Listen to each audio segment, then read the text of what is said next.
any further ado, I'm going to welcome John. John, thanks so much for coming today. I appreciate it. And if you have his bio there in front of you, you can read that. The reason why I print that out is because I didn't want to spend so much time reading the darn thing in front of people anymore. It started really getting monotonous for me. So without any further ado, help me welcome John. And you can give him a round of applause. Okay, so John was recommended to me by my next door neighbor, who's well, he goes to all kinds of things, private equity, venture capital, and so forth. And he's been saying he's doing a lot of work with John. And then when I found out before I actually set up this interview that turns out that everybody says John's a great guy. And those of you who know Tian Wong, so I was really looking forward to coming today, but he's just flying back from Brazil, so he was not able to make it work out. So we're really lucky to have you, so I appreciate that. When we talked on the phone a couple weeks ago, right? One of the things I noticed is when I got your picture. So, because when I got you look at his bio, he says he's been a CEO of Snow Valley for 30 years. And so I looked at his picture, I said, really? 30 years?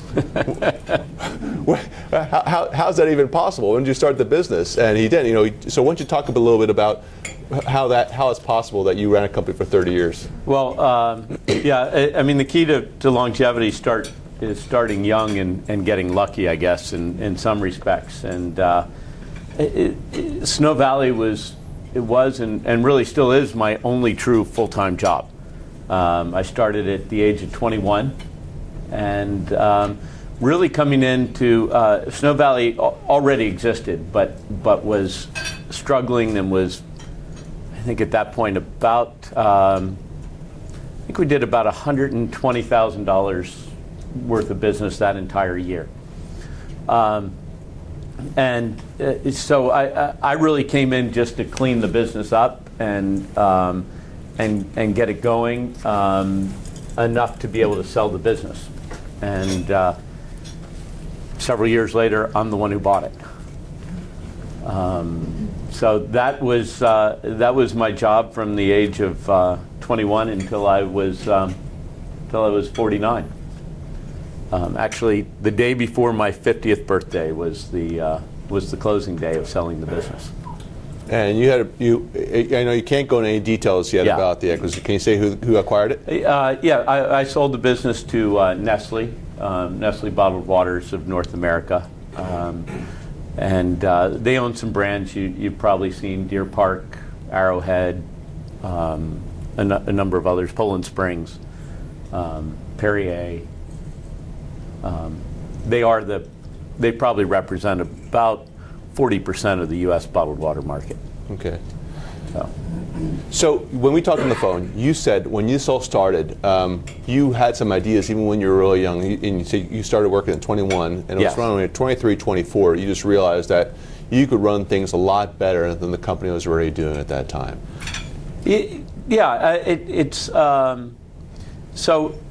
So my family history is that we had a soft drink business as well.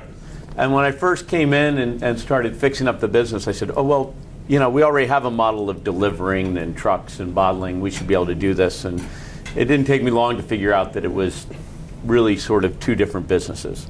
And there were, I guess at that point it seemed like most of the moves were common sense. And one of the great advantages of running a business at 21, if we all think back to when we were 21, we pretty much knew everything in the world. So that helped a lot to know everything to be able to run the business. It is funny, I spend a little bit of time from time to time with Kevin Plank, who founded Under Armour, and really at about the same age. Right. And in some ways, it was what we didn't know that led us to success as opposed to what we did know. There was, in both cases, there was an overriding belief in the fact that we were in the right business and in our ability to run those businesses, whether that was well-founded or not. Because he talks about it and he said, well, gosh,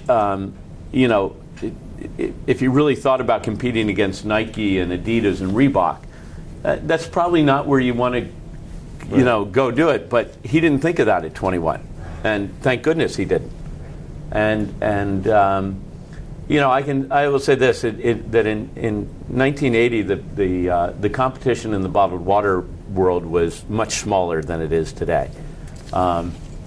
It was about a $200 million market in the United States. About 120 million of that was in California. Wow. So, my biggest competitors outside of California at that time, or even if I looked at everybody on the East Coast, there was probably one company that at that point was about the size that I got my company to, and there was nobody bigger. So it was a lot different. So talk a little bit about the water business back then, because we talked about there were several evolutions that you went through, which we'll hit on how you figure those out. But so starting off there, 25, 30 years ago, what was the business for you? What were you doing, and how did you? I'm just going to let you riff on here. How did you differentiate yourself in that marketplace? So it's interesting because I think one of the key things that we did and that I see a lot of businesses not necessarily do is really define who our competition was and operate under those, with that as our competition. And that changed in the bottled water market. In 1980, as I said, the market was very small. The penetration outside of California, market penetration was about 1 in 30 people used bottled water, so not too common. So there were a couple things we did. We looked and said, who is our competition? At that point, it was the tap, water that came out of the tap. We were sort of competing to give people better quality water. And the other thing was, where are our good markets? Because somebody's got to be drinking bottled water. So one of the things I started doing was identifying where the demographics were higher for our particular market. Now this is in a case where business is ahead of itself. As time went on, we got to 1984, Perrier introduces itself, and all the bottled water companies did well. They started raising the awareness, sales were going up, and all of a sudden our competition became other bottled water companies. But in some cases, we weren't selling better water. We were selling convenience. In a typical office building, they would put a water fountain on every other floor back in the 60s and 70s. So when your employees wanted to go get a drink of water, they had to go down the hall and down a set of steps, and it took them a long time. So by putting a bottled water cooler in your office, you were saving employee time, making everybody happy. So it became about selling that, and so our competition then was time, or our advantage was time, that as opposed to good quality water. Fast forward another 10 years, and we're starting to sell a lot of single serve bottled water. Now, today that's pretty commonplace. 1990, you wouldn't have seen it in the United States. Hard to believe that it's only that old. But as that came in, our competition started becoming Coke and Pepsi. So it shifted yet again. And keeping an eye on who our competition was and setting up the company to compete against those kinds of companies and those kinds of competitors helped us a lot along the way. And as I said, it changed dramatically. When I think about markets, so one of our early marketing employees was a bicycle racing team, because even when the U.S. market had gotten to about 1 in 20, bottled water consumption by cyclists was 1 in 3. I remember those Snow Valley jerseys. Yes. That's right. Yeah. All right. Yeah. So we went after the cycling market, and that helped. That was a much more cost-effective way of marketing our product. Once we captured that market, eventually we had to move on, but by then more and more people were drinking the water. So as a small company, it was easier to sell to markets that were receptive to our products. So let's go back a little bit to the even when the bottled water came out. So in the 90s, that was still not. That never really became the largest part of your business, right? It was always the large jugs in the coolers in the office, right? Yes. And you talked about one of the ways you were really able to differentiate yourself, even when as that marketplace started becoming more and more competitive. Why don't you talk a little about that? So that's a thing when you think, when we were thinking strategically, is what kind of company are we? It's easy to say bottled water. So you say, okay, so you differentiate yourself by having the best bottled water. But the fact is, everybody had good bottled water. Pretty much all our competitors were high quality. We used to always worry about that because there were stories about how we're not regulated like tap water, which wasn't the case, and we knew it was good. So, but really when we looked at it, because most of my business were the bottled water coolers and the big 5-gallon bottles.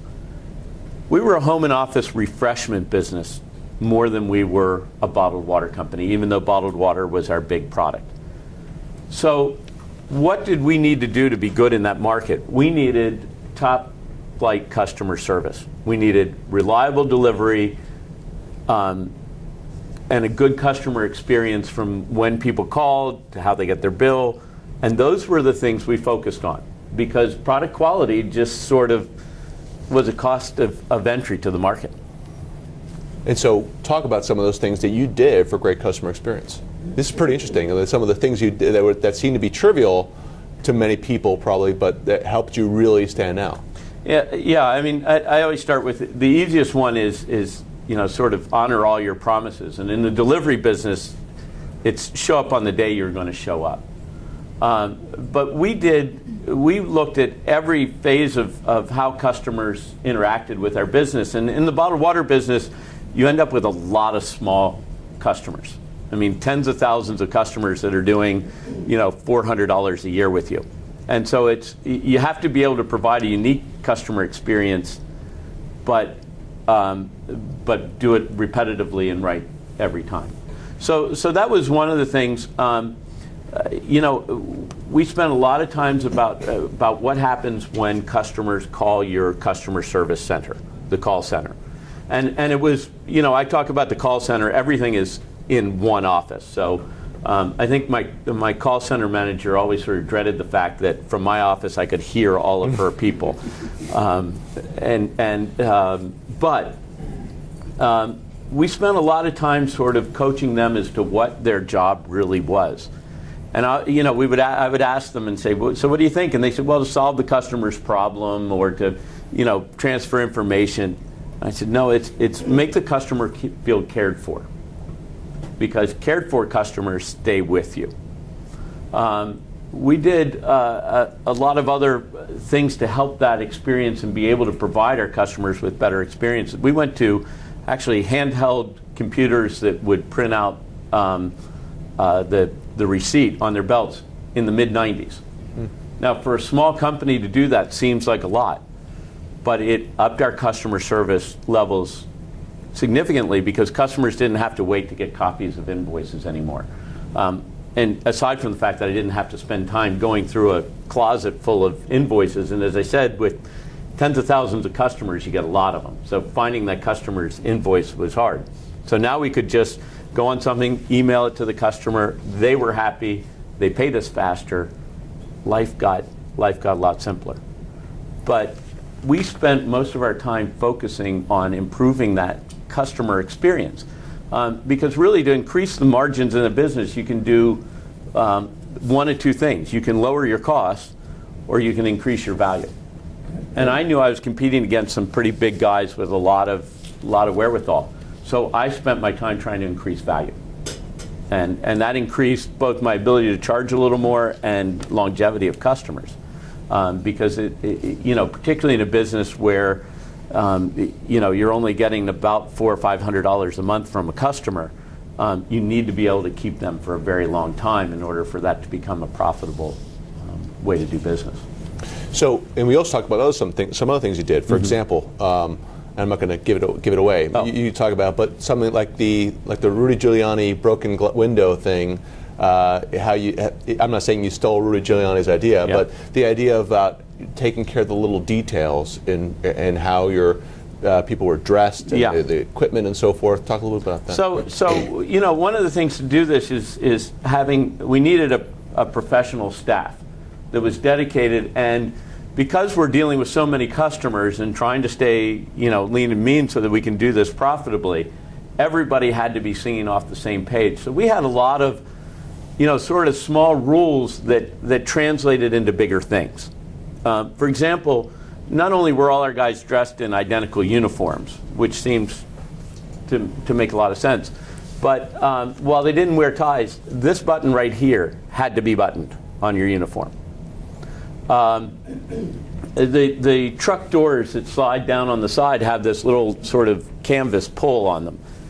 Well, when they were driving along, the rule was that had to be tucked in. It couldn't be hanging out flapping in the wind. That actually had a couple things. One, it made the truck look better. Secondly, if you've ever worked on a truck like that, when it flaps like that, it also picks up all the mud in the road, and so when you go to grab it. Our trucks were washed on a very regular basis. And, everything was meant to present a professional image, and that had the effect of our people behaving in a professional manner because they were part of a professional company. Right, and so you actually talked about that also in terms of your hiring processes. So we talked a little bit about how you brought people on board, and a lot of companies, including some of the ones we've had come talk here before, talked about some pretty elaborate processes they've gone through, assessments and so forth, that work very well for them to make sure they're good fit. Why don't you talk a little bit about what you did to make sure that someone is a good culture fit? Yeah, and more than even in the hiring process, the sort of belief that there was one culture, and so there was sort of, as we would put it, there were Snow Valley people. It was so important to the success of the business because everybody had to kind of be moving at the same speed, and people who didn't tended to slow down everybody else. So we spent, there were a number of things that we did, that we looked at in terms of sort of commonality amongst the people that were successes in our business. And sometimes that worked and sometimes it didn't. But one of the things that we always did is, rather than try to ease people into the company, we kind of gave them some pretty difficult days right off the bat. And we had a number of people who would say, oh, yeah, this isn't for me. And much better to find that out in the first week than to find that out after you've invested 3 months of training somebody. And that tended to serve us very well. We had a lot of people who had put in a lot of years with us. And that makes life a lot easier when you're running a business, when you've got the base of your team has been with you for 5 or 10 years at least. You don't have to keep re-explaining everything to them. They start understanding what the goals of the company are and actually improving that as opposed to just carrying it out. And I think having that base of people that had been there that long, and that became a majority of our company. In fact, the majority of the people who worked for me when I sold it had been with me over 7 years. So that's more than half of them had been there that long, and over a fourth of them had been there over 15 years. And for a company that really 30 years is the longest termed employee, that's pretty good. So, but most of that is due to making sure everybody is a cultural fit. So now a scoffer would say, gosh, John, you went through a lot of effort here in order to get this customer experience the right way. I mean, the anal retentive clothing, the trucks, making sure that everybody fits the culture and so forth, and the handheld units. So many things that you did in terms of customer experience. I mean, did it really pay off? Was it really worthwhile? I mean, how can you demonstrate value from doing all that customer experience stuff? Well, I think one of the easy things is, and I think this is true with almost everybody's business, is that we look at the cost of acquiring a customer and the lifetime value of a customer. And by providing this level of service, we significantly increased our lifetime value. And that became very evident when I sold the business. Is that we kept talking about, 10-year models of the company, and I kept looking at them going, you're folding this into an existing company. It's not like you're going to leave my company standing alone for 10 years. I don't get this. I said, here's my customers, here's how long the average customer has been with me, and here's their selling price. Translate that into your costs, and here's the gross profit you can expect from each of these customers. Now the only question is, how much do I get to keep and how much are you going to keep? And really that helped present the case of why my company was worth more than, and inevitably, without giving away details, got paid more than other similar sized companies selling during that time. And that leads on to another topic here about strategic thinking. So I assert that this really is the thing that allows a small company to differentiate itself very well from others, is spending a little time thinking strategically. Because actually it winds up actually being a competitive advantage in many cases if companies don't spend any time actually thinking where they want to go. Why don't you talk a little bit about that? Because I'll throw something at you from one of the things we talked about was one of the ways that you adapted. We talked about Arrows as an example, right, of a company that was just did this phenomenally. Yes. And then you also brought FedEx, and you could talk. Maybe we could talk a little bit about those. But how your company stayed ahead of trends. We talked about the water coolers, as the big box stores. So why don't you go ahead and start talking a little about that?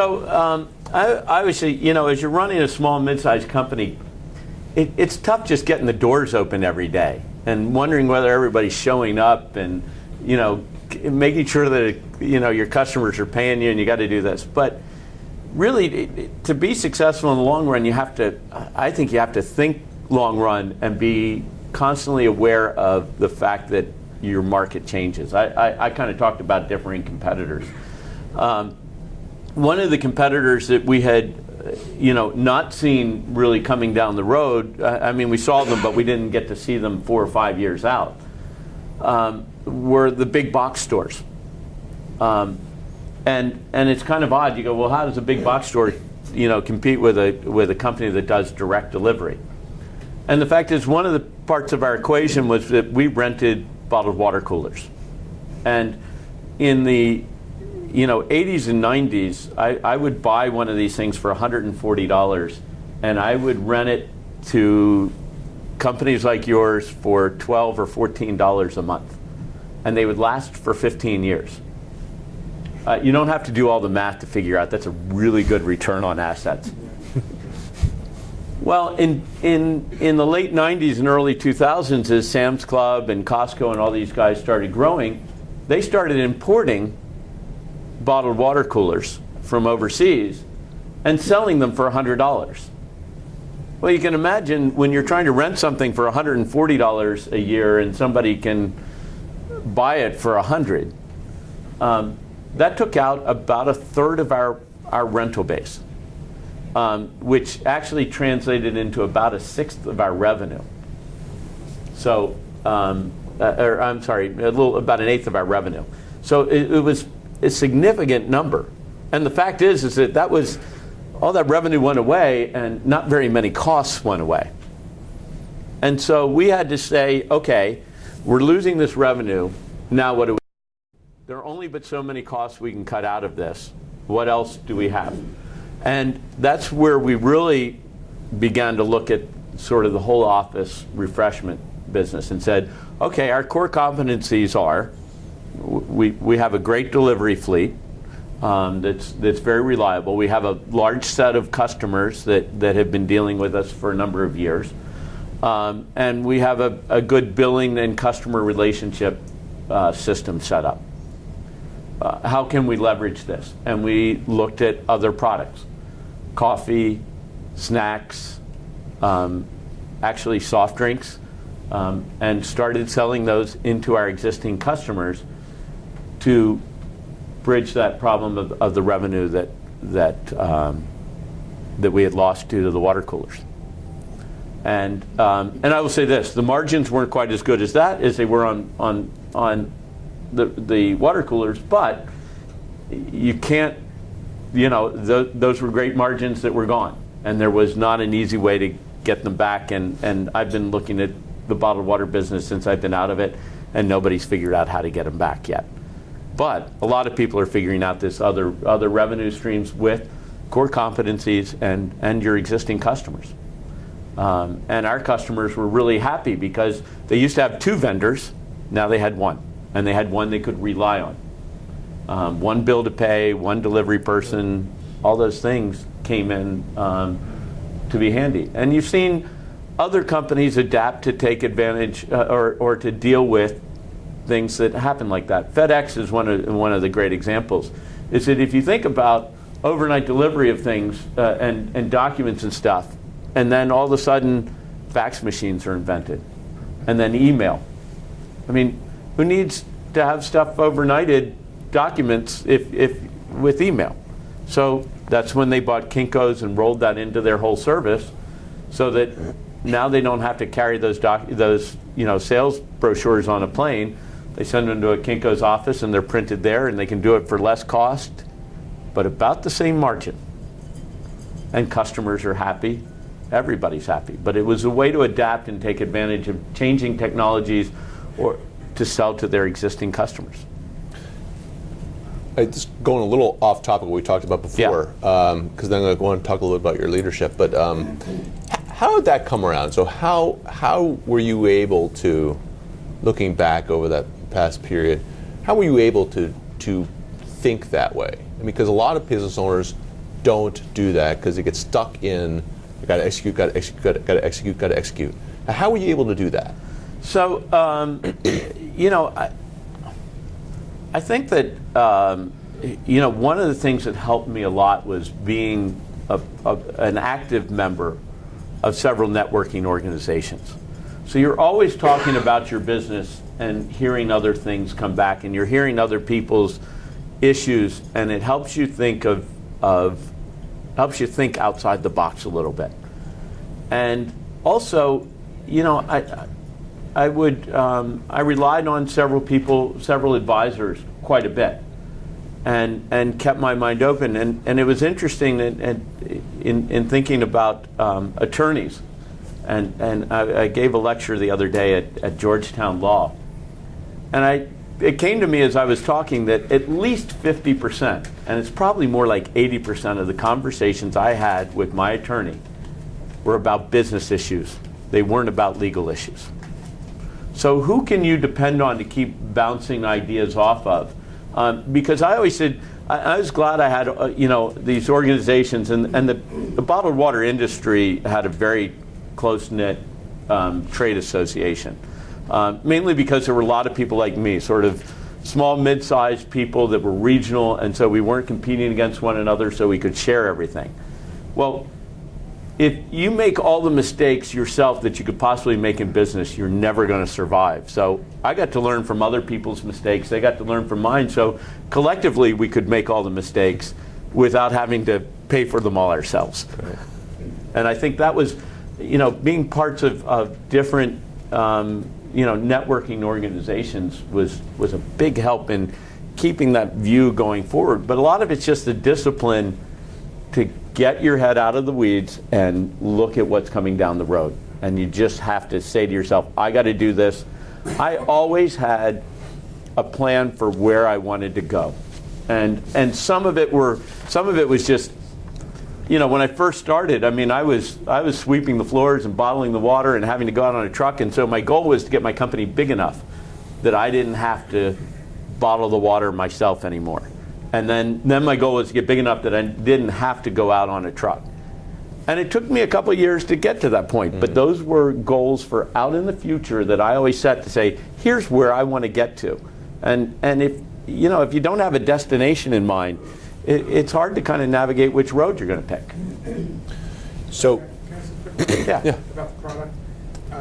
You said earlier today that pretty much all bottled water products are viewed the same, but it seems to me that there are two different ones. You've got filtered water and spring water. How do you market the differences, and what were you guys? So I'll tell you a quick story. We were spring water, and I'll give you a quick story to tell you what I mean about product quality all being about the same. Is that I was having a discussion with a buddy of mine that has a company up in Connecticut called Crystal Rock, and he had filtered water, and we were talking about the fact that he puts a lot of advertising into his filtration process and how great it makes his water.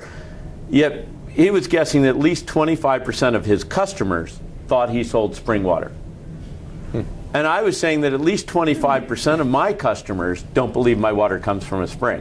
Now, that's 25% of the people who buy from me. We happen to be having this conversation in earshot of the marketing, the CEO of Avion USA. Mm-hmm. And he said that their research showed that 50% of all their customers didn't believe their water came from France. So, at the end of the day, we spent all this time worrying about all this stuff, and in the eyes of the consumer, it didn't really matter. Just didn't matter. It mattered to some people. Look, I spent my life in, also, as I said, my family is in the soft drink business. So I was a third generation Pepsi guy. So to me, there's a huge difference. But the fact is that most people can't tell the difference, even people who think they can't tell the difference. And when the Pepsi challenge came out, and I was still a kid, my father sat us down at the dinner table and said, none of you are allowed to take the Pepsi challenge. Because he was worried we'd get it wrong. So. Well, I'm going to read a little stat here you gave me when we talked, and then we'll go into leadership. But from your focus on quality, and you said quality is the entire customer experience. Yes. Basically, that's what it really boiled down to. You commanded a strong average selling price that provides no value with good margins, and you were not planning on being the market leader. That was not your plan.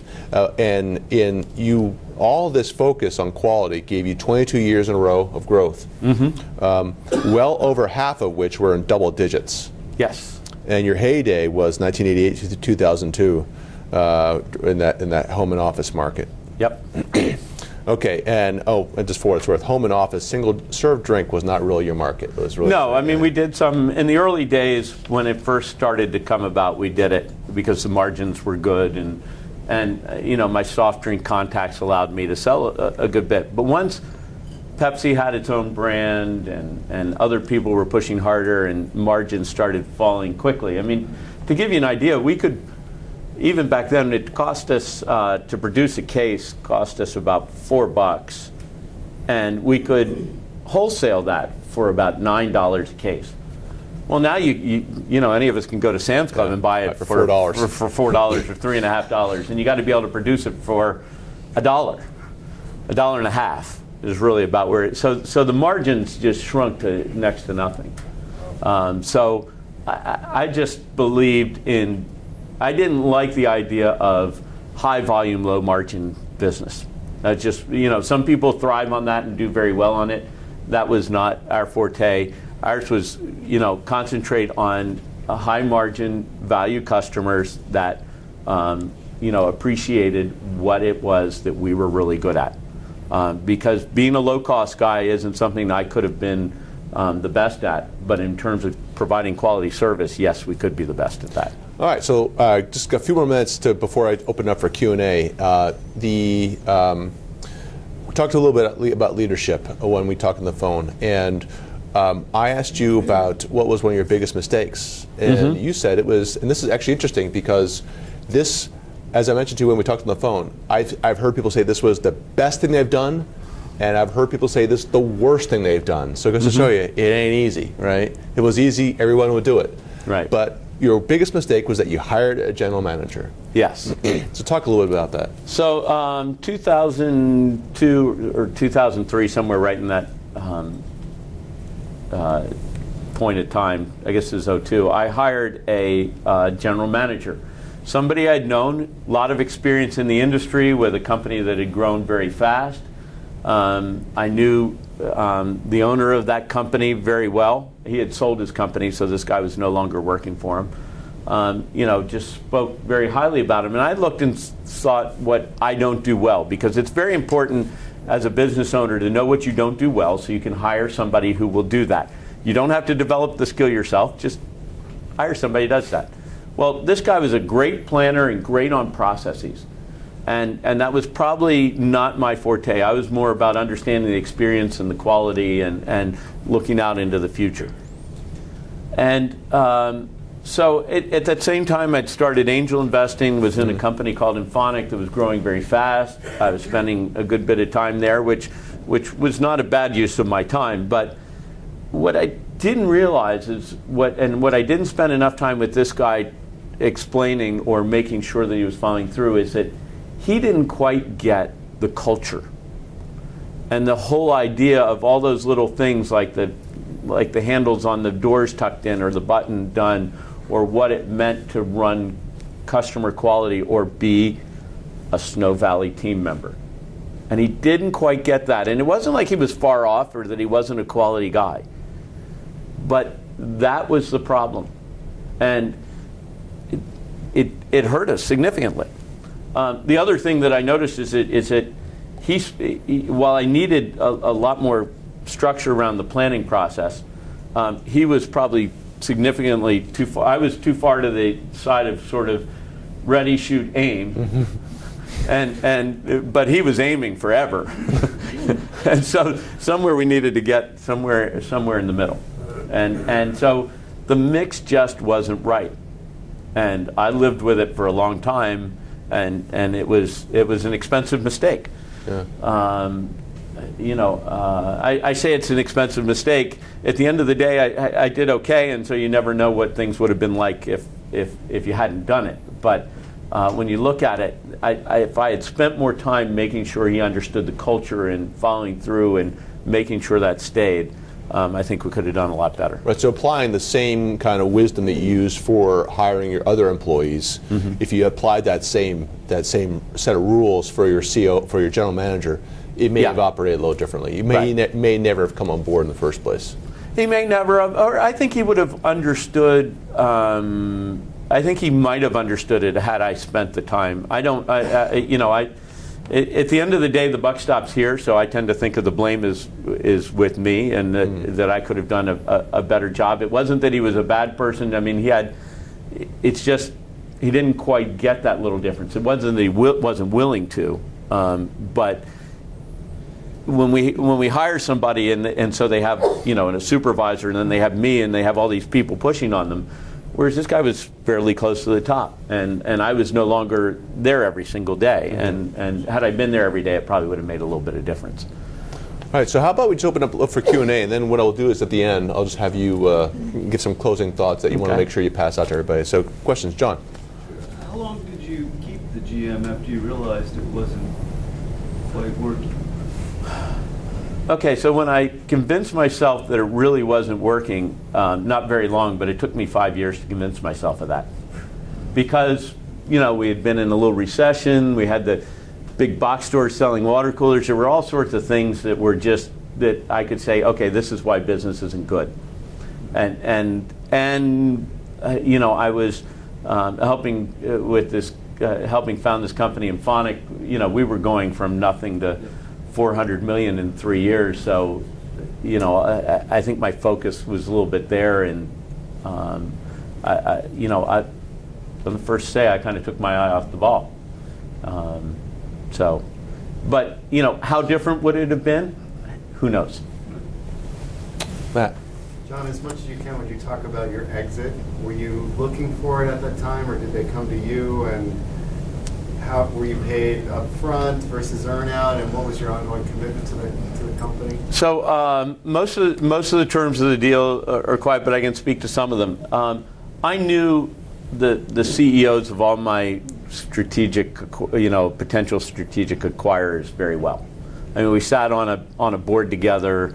I knew these guys, and I had thought about the idea of selling, and it actually came from almost a funny email I had sent them, and we were on different sides of something. And I said, well, if you buy me for enough money, I'll vote with you. And actually, that started the discussions. In an interesting twist, and I wouldn't recommend this to everybody, but I then contacted an investment banker who understood the industry. And he said, look, John, I'd love to help you, but you know these guys better than I do. And you're not missing anything in terms of who your strategic guys are. If you get into the middle of it and think you're over your head, let me know, but I think you're fine going on your own. And so I actually ended up doing the acquisition without an investment banker. I did not. I have obviously some non-competes and such, but the confirmation from my bank came at 9:30 in the morning. At 11:30, my stuff was packed, and I was out looking for another office. But they had a lot of expertise, and you know, most of my people, you know, were staying around, and so when you're that big, you have to do things your way. So the idea, even though they kept coming and going, wow, you do this really well, and you do that really well, and that really well, at the end of the day, it didn't work that way. Right. They went and put in all of their things, and you know, some of them probably helped, and some of them didn't. And so they knew what they were going to do. How about the psychology for you of giving up your baby at that point? Yeah. You know, fortunately, in 1988, I sold the family Pepsi business, so I was a little used to that. I can tell you, the idea of giving up, you know, I spent 30 years building the brand, and most of the brand has been rolled into Deer Park. So, you know, yeah, I see my trucks once in a while, and that's okay, but yeah, I'm sure there's even part of me that doesn't understand the impact it's had on me, because it was 30 years of my life, and that made it, you know, difficult to give up. But you know, I enjoy the things I get to do now, and I was ready to go give back. And I was fortunate that I had seen other worlds through my involvement with InPhonic and stuff. That made life a lot easier. I mentioned your GM issue. On the other hand, it sounds like you were terrific at picking other employees, having the right culture, keeping them motivated and engaged. What kinds of benefits did you offer to them to keep them engaged? What kinds of communication? How did you involve them in the continuous improvement of your business to maintain that phenomenal revenue growth that you've had? So here's what I'll tell you. We probably paid market wages. Our senior staff probably not even quite as high as my competitors. The guys that stayed around and went to work for my acquirer are making a lot more now than they were under me. But there were several things that I did that one was keeping communication open, in that we had a weekly staff meeting of the sort of 6-7 senior managers, and that went on every Tuesday regardless of what was going on. We had that was, and when I say every Tuesday, I'm talking about from 1984 on. We had that. I don't know, everybody I'm sure has seen the 1 Minute Manager. I used that a lot as to how I made sure I was keeping regular communication. And it was a constant teaching process, a constant sort of download of what I was thinking and what I was expecting and where I saw things going, and I kept that going constantly. So there weren't surprises. Nobody went, oh, I don't know if John's going to like this, or is this going to fit into what we're doing? And you know, inevitably I'd get two managers disagreeing on something, and I said, well, you know, how do we think about treating customers? And they'd say this. I said, so which way is the right way? And it became very clear and very obvious. I would say that, you know, I treated everybody with a lot of respect, but I always also kept the line between them being my, you know, personal friends. Because, you know, when the day came and you had to say, no, this is where we're going, that's a lot harder to do with your friends than somebody who you've treated with respect. And, you know, I consider them, you know, I consider myself to have been very close with them. But they're still not in that sort of, you know, inner circle. But so my top two, my plant manager and my operations manager, ran all the routes. I would take them every year to the ACC basketball tournament. You know, and they thought the world of it. They were traveling with me. And then we kind of hang out for those few days. But the rest of the days, it's like, did they come to my house for dinner? No. Right. So what about getting their ideas to keep the business growing and improving? So continuous improvement, yeah. Yeah, always. And I made sure that, you know, try to, if their idea wasn't quite ready or it wasn't quite on, is ask the kind of questions that would get them to the point where I wanted it to go, but it still felt to them like it was their doing. And so everybody felt like they were part of what it was. And at the end of the day, when you're growing consistently, it's a lot easier to keep people happy. People like playing for a winner, and so that helps. But that they feel like they're a big part of that makes a difference. And sometimes the roles are different. My plant manager probably wasn't the guy who came up with the most innovations, but was he proud of the fact that every single day that he was my plant manager, we never had a day where we couldn't send out the trucks because we didn't have the product ready. That's a big deal. And he knew it's a big deal. And that was also the case of looking, some people, he had lots of street smarts, and that's what we needed out of that role. I had looked at guys who had a lot more understanding of the manufacturing process and such, but it wasn't going to fit with what we were doing. So, and one of the unique things we did for our employees, by the way, because when you have a delivery staff, getting everybody there every day is really important, is we didn't have sick days. We instead paid bonuses for attendance. If you didn't miss a day during the month, then you got a half day's pay of bonus. So at the end of the year, that's 6 days, which, so if you think if somebody doesn't take any sick days, you give them 5 sick days so they get paid for those 5 sick days. Well, these guys actually would make 6. And if you went the whole year, you got a bonus day on top of that. So people who didn't miss a day made out really, really well. That's an interesting approach. I don't think I've ever heard. Well, I've heard people disparage that notion in the news, right? Or they're saying, "Well, really, you're going to send off people for showing up? That's horrible." That sounds like a great idea, though, right? Because you said instead of saying, "Hey, if you got a little sniffle, can you make it?" Oh yeah, no, and people showed up. People weren't late because, by the way, being more than 15 minutes late counted as a half day. So. So people weren't, our attendance was very strong because of this.